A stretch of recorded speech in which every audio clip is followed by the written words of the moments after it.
Infections ഒരു trigger മാത്രമായിരിക്കും, but you will be having A underlying ഒരു അലർജി, ഒരു പെത്തോളജി കാണും. നിങ്ങളുടെ ശ്വാസകോശം പ്രശ്നത്തിലാവുകയാണ് എന്ന് ശരീരം കാണിക്കുന്ന ലക്ഷണങ്ങൾ എന്തൊക്കെയാണ്?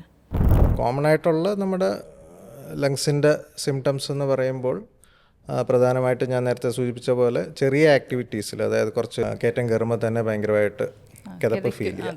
കിതപ്പെന്ന് പറയുമ്പോൾ ഒരു uncomfortable feeling of one's own breathing.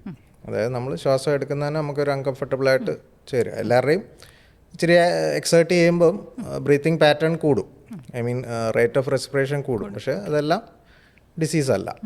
പക്ഷേ അത് നമുക്കൊരു അൺകംഫർട്ടബിളായിട്ട് ഫീൽ ചെയ്യുമ്പോഴാണ് അതിന് ഡിസ്നിയ എന്ന് പറയുന്നത്. അപ്പോൾ ഡിസ്നിയാണ് എക്സേർഷൻ നമ്പർ 1. പിന്നെ വരുന്നത് വിട്ടുമാറാത്ത ചുമ, നീണ്ടുകാലം നിൽക്കുന്ന ചുമ വരാം.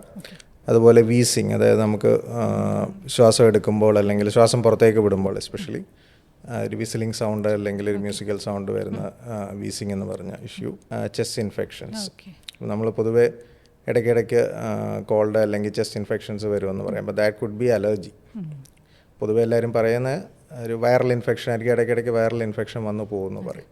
അപ്പോൾ അതെല്ലാം യൂഷ്വലി ഇൻഫെക്ഷൻസ് ഒരു ട്രിഗർ മാത്രമായിരിക്കും, but you will be having A underlying ഒരു അലർജി, ഒരു പെത്തോളജി കാണും. അത് could be allergic asthma, allergic bronchitis. അപ്പോൾ അതൊക്കെ റിക്കറൻ്റ് ആയിട്ട് വരുന്നുണ്ടെങ്കിലും നമുക്കൊരു ലങ് ഹെൽത്തിൻ്റെ ഇൻഡിക്കേഷൻസ് ശരിയാവുന്നില്ല എന്നുള്ളൊരു ഇൻഡിക്കേഷൻസാണ്.